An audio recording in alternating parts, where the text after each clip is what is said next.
DJ Steve Code. DJ Steve Code. DJ Steve Code. DJ Steve Code. DJ Steve Code. DJ Steve Code. DJ Steve Code. DJ Steve Code. Здравейте, намираме се на едно много специално място. В Сити Център София сме, където започваме с на здраве. За да вървят добре нещата, трябва да се научим да смесваме добре работата и удоволствията. Тук ще бъде студиото на Фабрика за мода, едно предаване, което наистина си струва да гледате. Но също така нашите партньори от Антуанет ще пресъздадат една модна фиеста.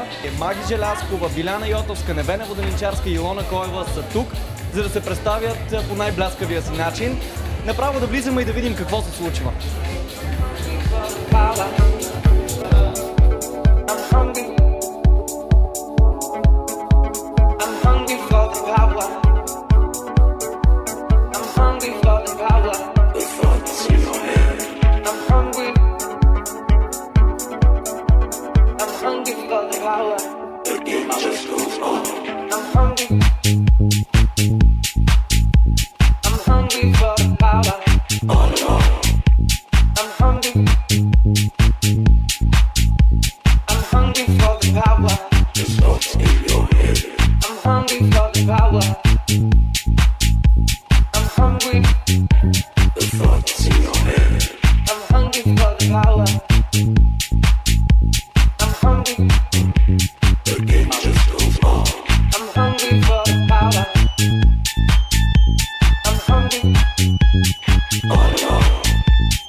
Йотовска, нека кажем и фамилията. Кажи как се чувстваш като ментор в Фабрика за мода? Страхотно.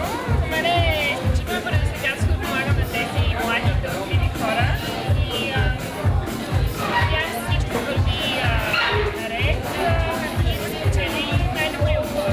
За мен е предизвикателство да стоя на пръсти. Може да покажете, колеги, не се стеснявайте, защото ти си една висока, прекрасна жена. Аз се комплексирах. Обещаваш ли да бъдеш строг ментор? Разбира се, аз съм много критична и няма как да щра нещо, което не ми допада и смятам, че не е правилно. Дори с риск да ме намразят, да ми казвам нещо на получателя. Това е доста уважително, обаче е рисковано, внимавай. Кажи обаче, кое ще е първото, на което ще се опиташ да ги научиш? Да бъдат себе си, да не продължават, защото съм мисля, че в едно такова издание трябва да се цени оригиналността и собствените им идеи. Аз спирам да тренирам за прасец и се насочвам към Невена Воденичарска.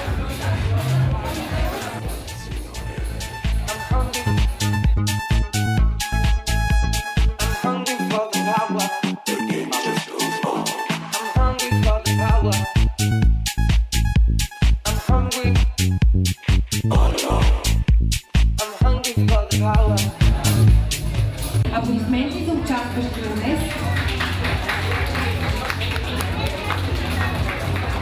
Благодарим и на любезното съдействие на City Center София. Открихме и Невена най-после, която изглежда все по-добре и по-добре и по-добре и не се изненадва. Как успяваш да го поддържаш това, момиче? Как може да стъпва хубаво? Знаеш ли как? Лягам си всяка вечер в 8:30 с малкия цар. Приспивам го 9 часа съм спала и ставам рано си в парк. Ако искате да изглеждате толкова добре, лягайте си след Слънчо. Така ли? Да. Добре, ти обаче си ментор във фабрика за мода. Една наистина много отговорна длъжност. Ти как я приемаш? Аз я приемам много сериозно и си давам желание, защото бих била много щастлива да мога да помогна на младите, първо положащи треньори, фризьори, стилисти с различни идеи и съвети. И много ще ми е интересно да работя с тях. Здравей, моля те, представи се за нашите зрители. Казвам се Невена Гаджева и съм маркетинг менеджер в City Center София. А това, че се казваш Гаджева, означава ли, че си имаш гадже? Имам, ама опитвам се да менажирам този имидж на така сериозна жена. Така и трябва. City Center София всъщност се превърне в наш роден дом. Тук прекарваме доста време, даже повече отколкото сме си вкъщи. Как се чувствате вие като домакини на фабрика за мода? Бих казал, че се чувстваме страхотно, защото това е един нов проект, нов реалити формат и мисля, че мола като цяло един от първите в България, в София. Трябва да продължим с тази тенденция, да налагаме нови неща и мисля, че този формат ще бъде наистина успешен.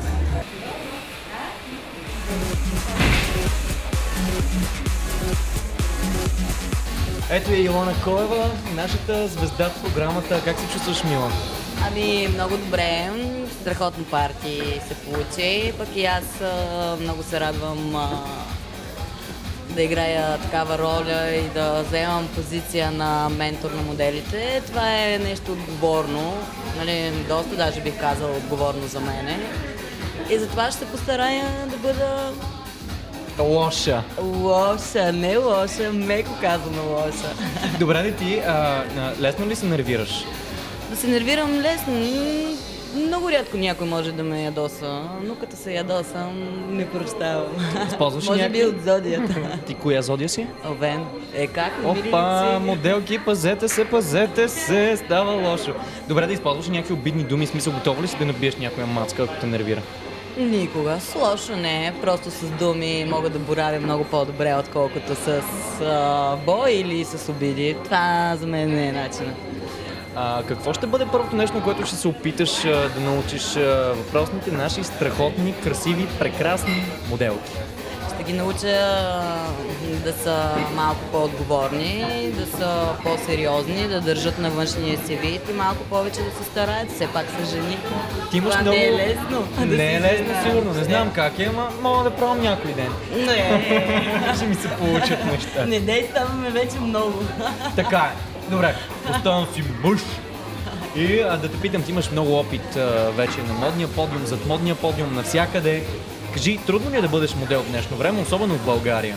Разбира се, че е трудно. Всяко едно нещо, с което се занимаваш е трудно. Който каже, че е лесно, явно не е запознато. Да, много е трудно лесно. Но за това си модел все пак. Ами добре, аз ти предлагам да ходим при моделите вече. Айде, има ли такива?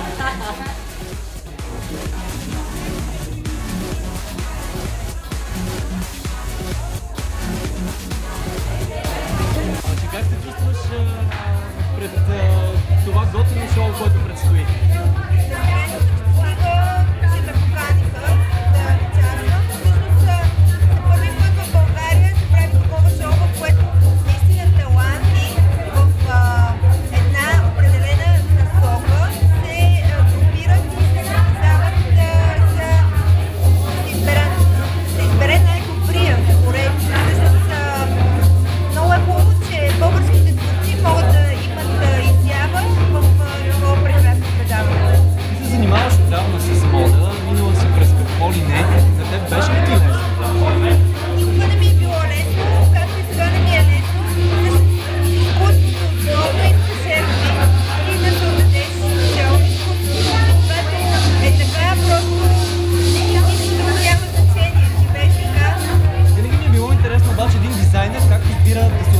ли минава целият ден в това да решиш точно как да излезеш навън? Все пак хората те гледат отгоре до долу.